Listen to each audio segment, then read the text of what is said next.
Bismillahirrahmanirrahim. Assalamualaikum warahmatullahi wabarakatuh.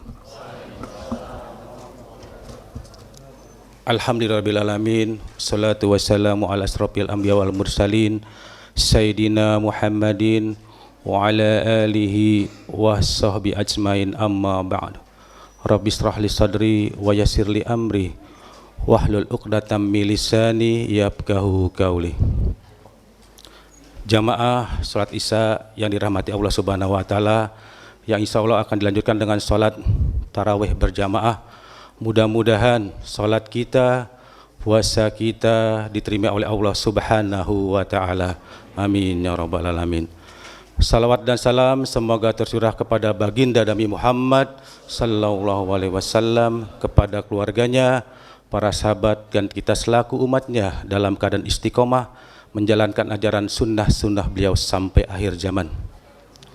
Hadirin yang berbahagia, kami dari Panitia Ramadan akan menyampaikan beberapa informasi. Yang pertama, yang bertindak selaku penceramah dan imam taraweh, insya Allah akan disampaikan oleh Ustadz Aceng Toha. Alhamdulillah beliau sudah ada di tengah-tengah kita, yang tadi beliau memimpin imam salat Isya bersama kita. Yang kedua, apabila jamaah ada keluangan rezeki, bisa mengisi tromol yang sedang berjalan atau tromol kaca yang ada di sebelah kanan saya untuk pintu masuk keluar masuknya Masjid Siti Halimah. Kemudian pengumuman yang berikutnya, apabila ada jamaah yang membawa HP hendaknya di silent untuk menjaga, untuk memperkusukkan kita sholat tarawih berjamaah. Dan anak-anak, kenapa anak-anak disuruh masuk?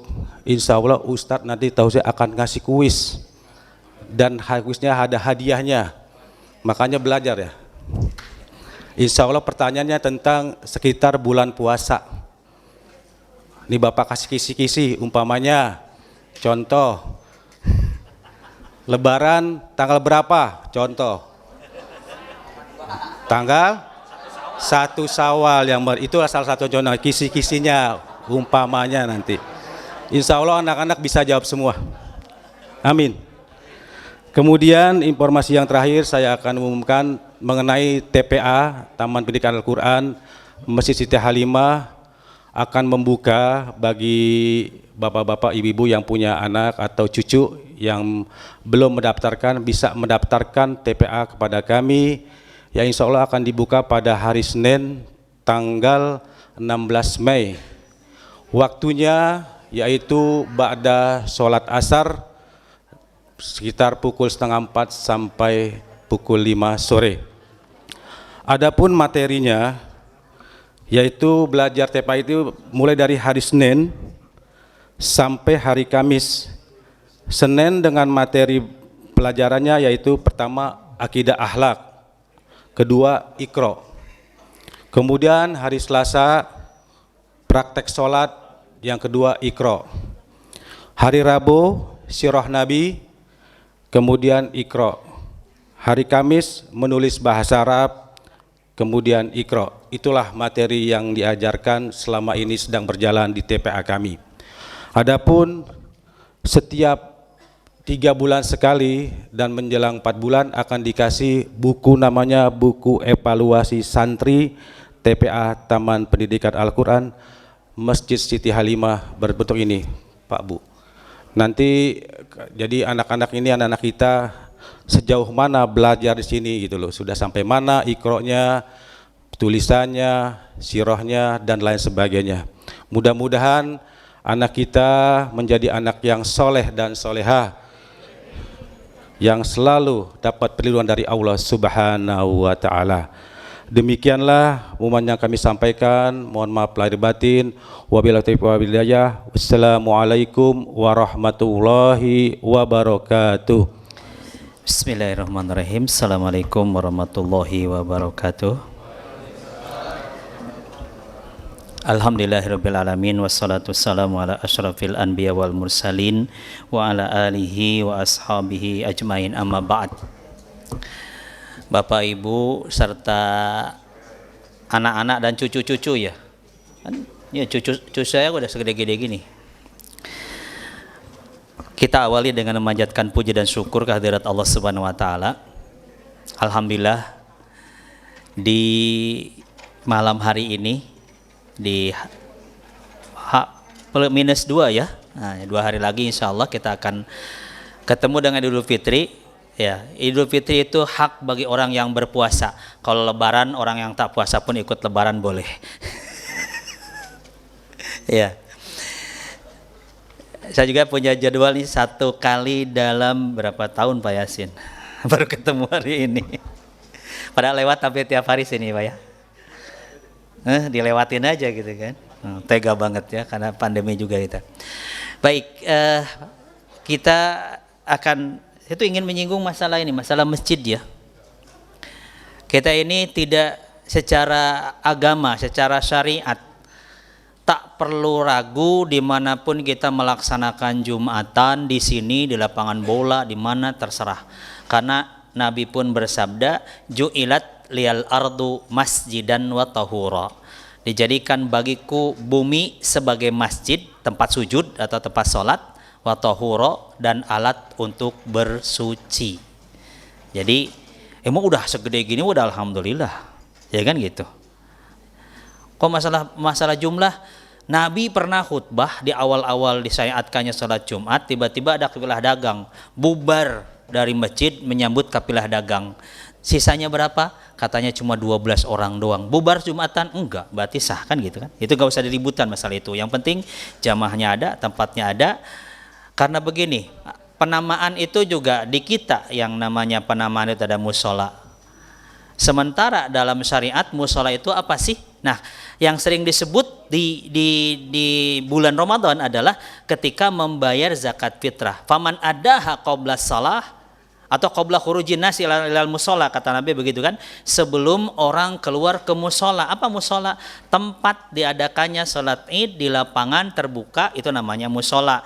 Kalau yang namanya bangunan diwakafkan ya, tanahnya, bangunannya, segala fasilitasnya wakaf lillahi ta'ala, Nabi mengatakan man bana lillahi masjidan walau kami fasin qutotin li baidhiha banallahu lahu baitan fil jannah. Siapa yang membangun masjid, ya kan, lillah, karena Allah, ya kan, walau kami hasin qutotin, walaupun sebesar sarang burung, hanya cukup buat telurnya saja, banallahu lahu baitan fil jannah, Allah akan bangunkan baginya rumah di surga.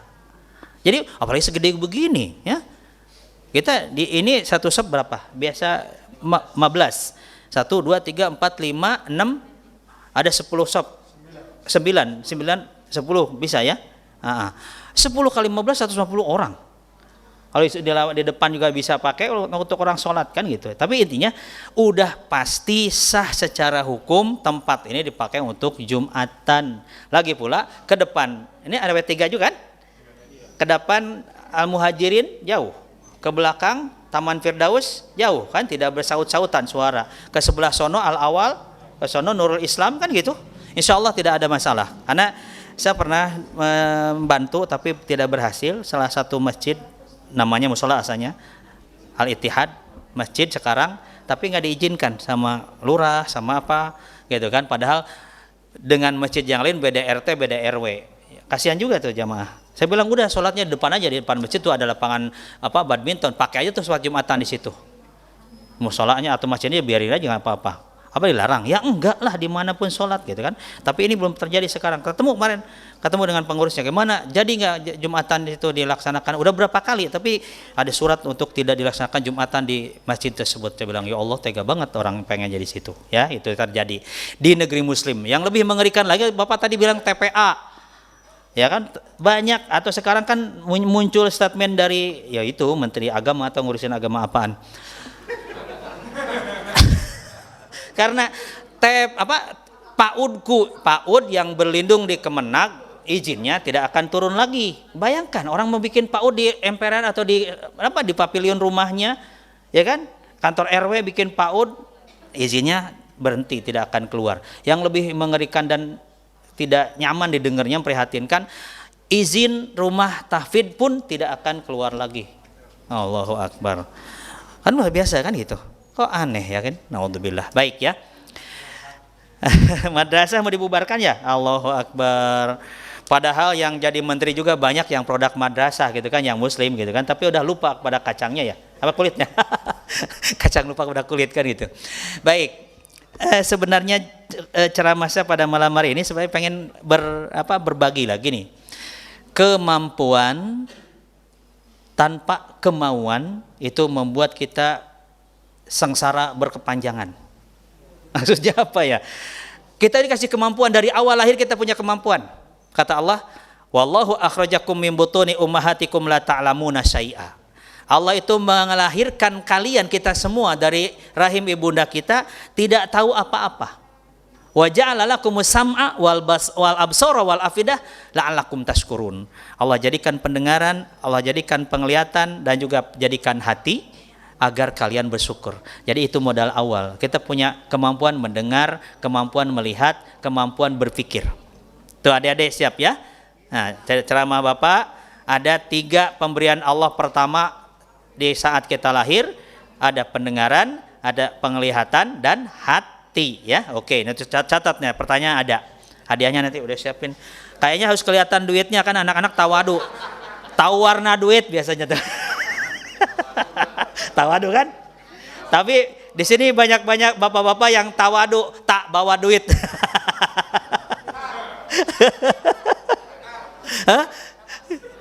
Kalau bapak-bapak dan ibu-ibu saya nggak ngasih hadiah, nggak, karena hadiahnya biasanya apalagi menjelang lebaran minta buat beli ketupat ya.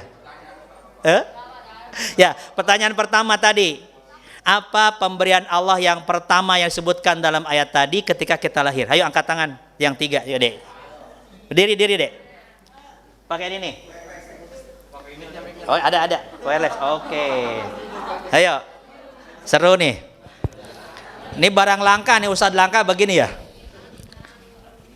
Yo. Pendengaran, penglihatan, dan hati. Oke, Pak Yasin. Nah, sini. Ini bukan bohong. Salah. Baik ya. Oke. Nah, gini. Ya. Wah, mengangkat tangan. Baik. Jadi kita dikasih pendengaran, penglihatan, dan hati agar kita bersyukur. Baik, Bapak terangkan dulu syukur ya. Syukur itu apa sih? Syukur itu ada 3 rukun syukur. Oke, di tempat lain pada pinter loh. Di sini jangan kalah pinternya. Syukur itu ada 3 rukun. Rukun pertama, mengakui dalam hati nikmat dari Allah. Ingat tuh. Mengakui, nah direkam mah. Ada contekan. Ada HP kan gampang banget contekannya. Pertama, mengakui nikmat dari Allah. Kedua, ucapkan alhamdulillah. Ketiga, pergunakan nikmat Allah dalam rangka ibadah. Oke, bisa hafal? Ulangi. 1, akui dalam hati bahwa nikmat dari Allah. Kedua, ucapkan lewat lisan kita alhamdulillah. Dan ketiga, pergunakan nikmat Allah dalam rangka ibadah. Angkat tangan, Bapak baju merah. Dia gini-gini kan ngangkat tangan. Ada adek yang bisa 3 rukun syukur. Boleh sambil direkam boleh? Ada, dicatat nggak? Ayo ke depan. Salah nggak apa-apa, dikasih tahu. Sini. Ya. Ulangi. 1, nikmat dari Allah. 2, ucapkan alhamdulillah. 3, pakai ibadah. Itu gak singkatnya begitu. Ayo. 1, nikmat dari Allah. 2, ucapkan alhamdulillah. 3, pakai dalam rangka ibadah. Masa susah gitu. Ayo. Taruh. Ayo langsung diri situ. Ada contekan? Hah? Maklum ya, baru. Apa? Ada Adek Putri ada? Adek Putri yang mau jawab? Wakilin boleh sama emaknya? Nanti dibikin 7 pertanyaannya baru 1, ada 6 lagi. Ayah, boleh kalau yang mau jawab silahkan. Ulangi 1 kali lagi. Setelah ini nanti ganti pertanyaan. Ada? Oke, silakan. Yang kali lagi.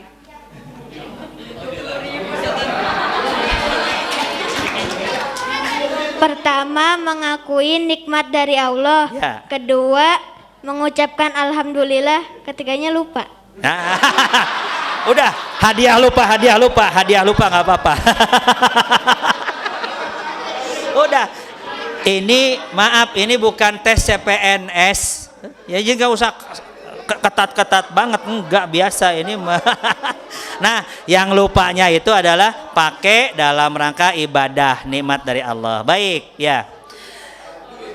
Kita agar bersyukur kata Allah berarti, nah telinga kita, mata kita, pikiran kita pakai dalam rangka ibadah. Alhamdulillah ya Allah bisa melihat, bisa mendengar, bisa berpikir dengan jernih, pakai dalam rangka ibadah. Kita hafalkan doa-doa sholatnya kan, bacaan sholat, kita hafalkan segala yang Allah perintahkan kepada kita. Itulah kemampuan kita, makanya pakai dalam rangka ibadah, itu bentuk syukur yang sesungguhnya. Pertanyaan berikutnya. Tapi Bapak jelaskan dulu, tadi syukur kebalikannya ada sabar. Syukur dalam mendapatkan kesenangan, kebahagiaan. Kalau mendapatkan kesengsaraan dan musibah kita harus sabar. Nah sekarang Bapak jelaskan ada 3 macam sabar. Oke, siap-siap. Jangan ada lagi yang baju pink itu Masa yang lain kagak bisa? Siap yang lain, dicatat gak apa-apa di HP-nya atau iya, nggak apa-apa, nggak salah, nggak. Udah zamannya sekarang pakai HP. Ya, sabar ada 3 macam. Pertama, sabar dalam melaksanakan ketaatan. Ulangi, sabar dalam melaksanakan ketaatan. Kedua, sabar dalam menjauhi kemaksiatan. Dan ketiga, sabar dalam menghadapi musibah. 1, sabar dalam taat. Kedua, sabar dalam menjauhi maksiat. Ketiga, sabar dalam mendapatkan musibah. Bisa dihafal? Ulangi lagi, satu kali lagi. Sabar dalam melaksanakan ketaatan, sabar dalam menjauhi kemaksiatan, sabar dalam menghadapi musibah. Oke, yuk, diri. Keren. Dasar. Ya, ternyata ada bodor di sini ya. Astagfirullahaladzim. Dikira mau jawab, coba betulin sarung doang. Sini. Hukumannya jawab, hukumannya ayo. Mbak kasih mic-nya. Biar lupa 2 gitu kan, bisa 1 nggak apa-apa, hadiah dapat. Ayo. Duduk aja ya Pak. Diri ya. Tinggi Pak. Nggak apa. Boleh. Ayo, 1, sabar. Sabar atas ketaatan. Betul. Allah. Kedua, sabar atas menjauhi kemaksiatan. 3, sabar atas musibah. Oke. Wah, kan pada pinter tapi belum berani. Ada putri siap yang mau jawab nanti ya. Oke, Bapak teruskan sebentar lagi. Jadi gini, tadi judul Bapak kasih judul, kemampuan tanpa kemauan adalah kerugian yang tidak berkesudahan. Kenapa? Kalau kita tidak mampu, gak ada beban tugas. La yukallifullahu nafsan illa wus'aha. Tidak akan Allah bebani kepada satu jiwa kecuali yang jiwa tersebut mampu lakukan. Begitu pula kan dalam sholat, kata Nabi kepada seorang sahabat yang penyakitnya katanya bawasir, ya mungkin kayak kita wasir ataupun ambeien dan sebangsanya kan itu.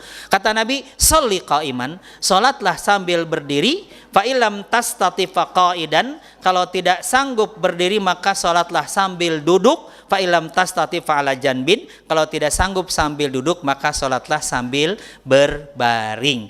Kalau berbaring tidak bisa sholat, diapain? Disolatin. Udah meninggal berarti. Kalau masih sadar, usia pikirannya jernih masih sholat, dibimbing walaupun sambil berbaring. Nah, jadi sholat itu berdasarkan kemampuan pula. Nah, ini masalahnya. Kalau kita punya kemampuan mendengar adzan di mana-mana kedengaran, tapi kagak datang ke masjid, kira-kira tuh telinga kita bakal ditanya apa enggak?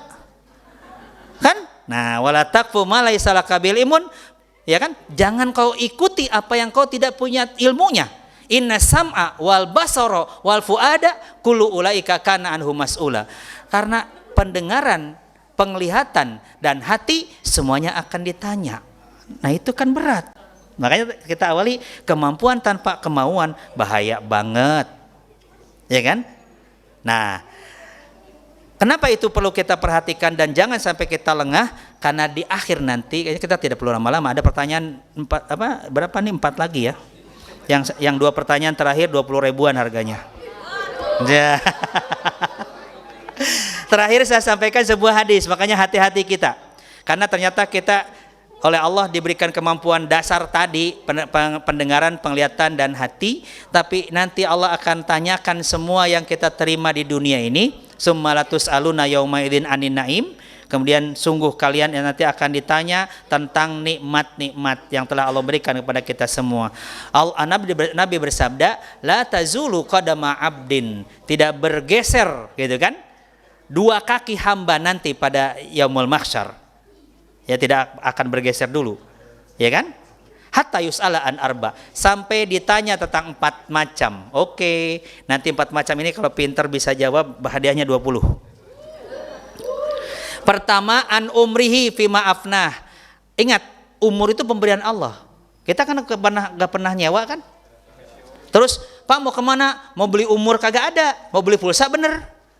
Ada, Pak, mana mau beli pulsa? Bisa, pulsa ditambahin, habis ini kuota, beli lagi bisa. Nah, kalau habis umur nggak ada jualannya.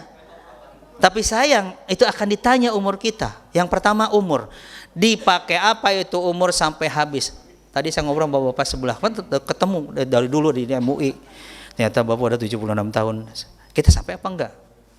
Nah, umur saya kan masih 17 tahun. Ayasin 17 tahunnya. Tapi dibalik katanya. Percaya 71? Ya enggak percaya lah. Nah, umur ditanya tuh, yang pertama tuh. Yang kedua, ansyababihi, masa muda. Nah, adik-adik yang masih muda ini, pas ditanya sama ibunya, "Dek, kapan sholat?" "Ntar aja kalau udah jadi engkong-engkong."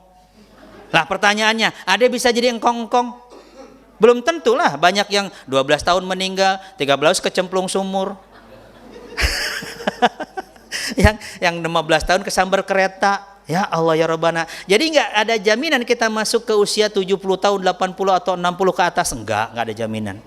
Tapi bagi bapak-bapak yang usianya udah di atas saya, karena saya kan masih muda ya. Udah di atas saya, ada kabar baik dari Nabi SAW.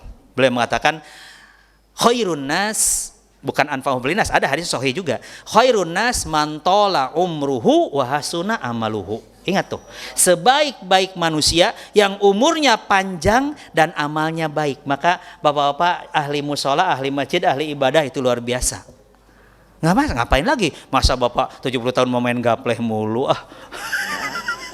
Kan nggak pantas kan? Udah mendingan sholat aja, udah ibadah, ngaji lah, baca Quran kan gitu.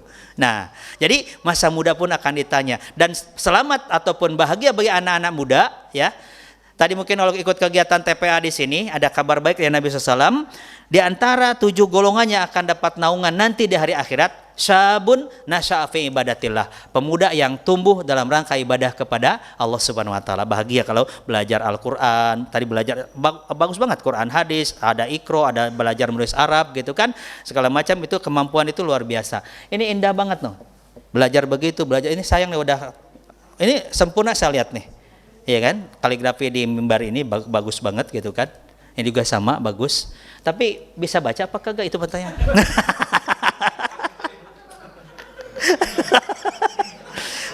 Soalnya takutnya begini, kan Nabi meramalkan, saya tialana si zaman akan datang pada manusia suatu waktu la yabqa minal islami illa ismuhu, tidak tersisa dari Islam kecuali namanya saja, wa la yabqa minal qur'ani illa rasmuhu, tidak tersisa di Quran kecuali tulisannya saja. Padahal itu gampang bacanya, innama ya'muru masajidallahi man amana billahi wal yawmil akhir wa aqama sholata wa zakah wa lam yakhsha illallah, tidak takut kecuali oleh Allah. Tapi kita takut oleh corona dan Luhut. Astagfirullahaladzim warahmatullahi wabarakatuh.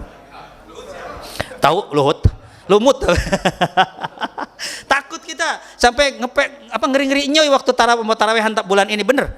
Harus vaksin dulu segala macam, ya Allah, padahal itu yang merintahkan ibadah ya Allah Subhanahu wa taala. Walam yakhsha illallah, tidak takut kecuali oleh Allah. Itulah yang pantas memamurkan masjid, menegakkan salat, iman kepada Allah, kepada hari akhir, menegakkan salat, menegakkan zakat, dan tidak pernah takut kecuali oleh Allah Subhanahu wa taala. Itu dia tuh. Jadi belajar menulis bahasa Arab dengan rapi itu cakep, sampai bisa berbuat bikin kaligrafi yang indah ya. Belajar di sini insyaallah. Bagus ya. Jadi pemuda yang tumbuh dalam rangka ibadah kepada Allah. Ketiga yang ditanya itu adalah an ilmihi, ilmunya dipakai apa tuh ilmu. Nah, ilmu jangan sampai salah. Ilmu itu apapun yang bisa mempermudah urusan urusan masalah kemaslahatan kita manusia, bikin bangunan, bikin teknologi seperti ini. Kalau ilmu itu bermanfaat, maka akan menjadi nilai pahala pula. Jangan salah, jangan Pak Ustadz kan kita mah ilmunya cuma ilmu ngitung, ilmu ini segala macam di luar ilmu agama, enggak ada salahnya. Itu semua sangat bermanfaat bagi kehidupan umat manusia ya. Terakhir akan ditanya an malihi, ditanya tentang hartanya. Tuh makanya itu kan tentang kemampuan kita. Kemampuan kita dikasih kemampuan waktu yaitu umur, waktu muda dikasih kekuatan, kemudian dikasih ilmu, itu kan juga kemampuan kita. Dan keempat dikasih harta, kemampuan kita dalam bidang harta. Itu semua akan ditanya oleh Allah SWT. Ada yang jawab? 20.000 hadiahnya.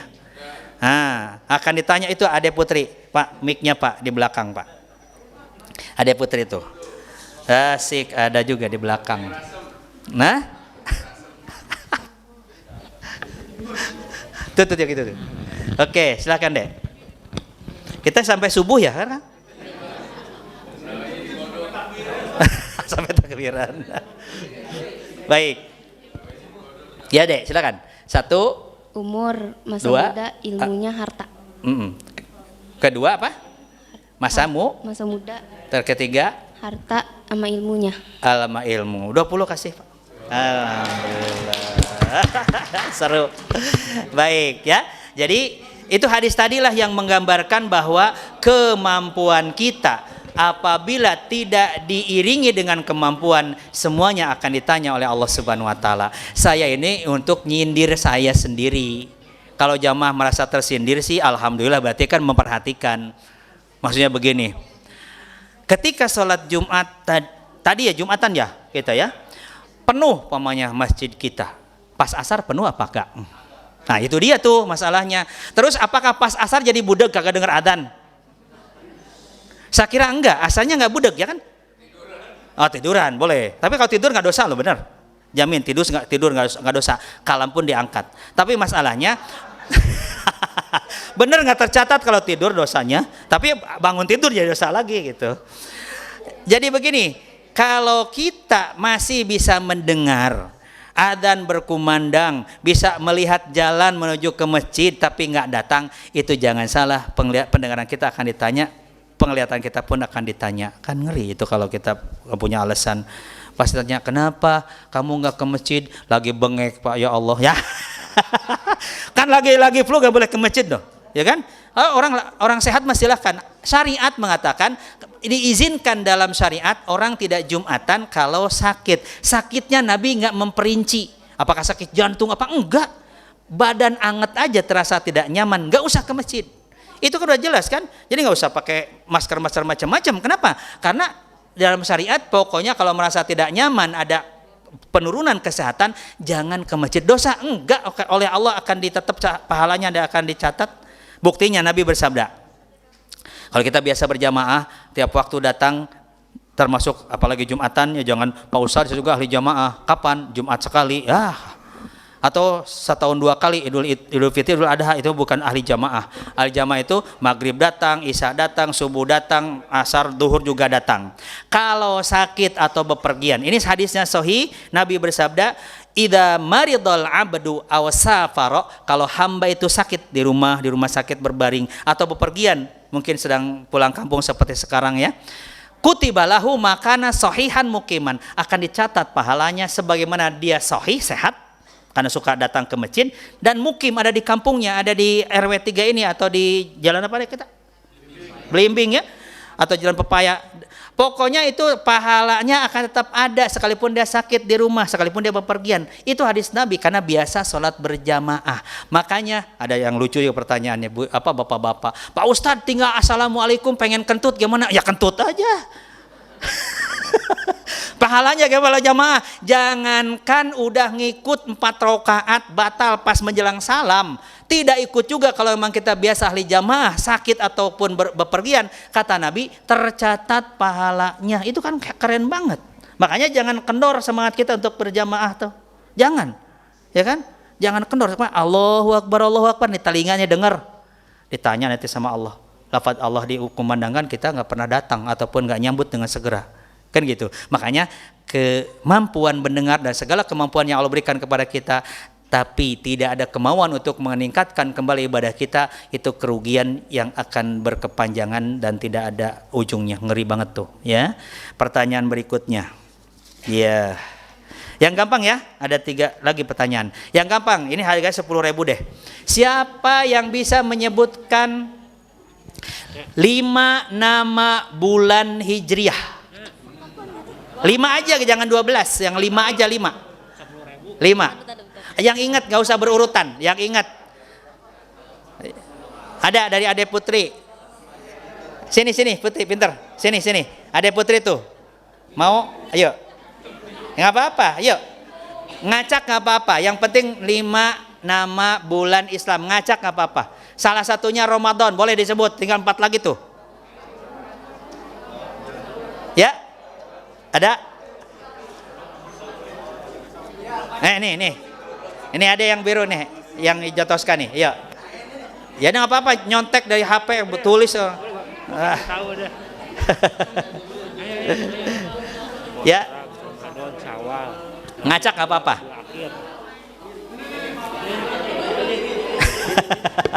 Seru jadinya.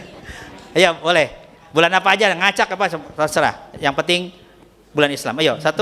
Muharram, Syafar, Rabiul Awal, Rabiul Akhir, Jumadil Ula, Jumadil Akhir.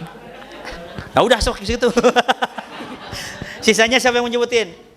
Habis dari Jumadil Akhirah ke sini apa? Bulan apa tuh? Sampai bulan Dzulhijjah. Ayo teruskan, siapa yang bisa nerusin bulan berikutnya?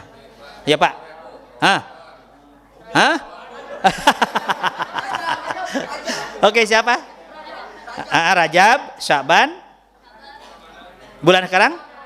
Ramadan, terus Syawal, Dzulqa'dah, Dzulhijjah. Sini. Nah. Ya udah nanti bagi-bagi beli cireng dah, cukup. Terakhir.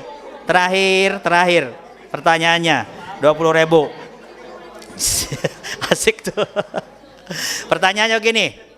Ini susah gampang, tapi yang udah biasa baca Quran akan tahu. Ini pertanyaan sering disampaikan karena gampang dan ya gampang diingat juga. Siapa yang bisa menyebutkan surat apa di nomor 100 dalam Al-Quran? Nomor 100. Ya. Ada yang lihat kalau kafenya ada Al-Qur'annya, buka nomor 100 apa? Nomor 100 dari Al-Qur'an surat apa? Ada Putri? Ayo, enggak apa-apa. Ayo, belakang ada. Pinter. Bukan, nomor 100 urutannya, bukan halaman 100. Juga bukan halaman 51 yang heboh. Ya silakan, 117. Surah Al-Adiyat bukan? Surat? Al-Adiyat, betul. Alhamdulillah. Laris jualan saya malam ini, alhamdulillah. Baik, Bapak Ibu, selamat menunaikan ibadah tarawih malam ini, dan besok kita 2 hari lagi insyaallah melaksanakan ibadah saum. Semoga kita selalu diberikan kesehatan dan janji Nabi benar. Rasakan, kita bedakan antara bulan ini setelah sekian hari kita melaksanakan saum dengan bulan sebelumnya. Nabi mengatakan sumu tasihu, saumlah kalian akan sehat, insyaallah akan lebih ringan badan kita. Terima kasih semuanya, lebih kurang mohon maaf. Aku qouli hadza wa astaghfirullaha wa lakum wa lakum. Assalamualaikum warahmatullahi wabarakatuh. Waalaikumsalam warahmatullahi wabarakatuh.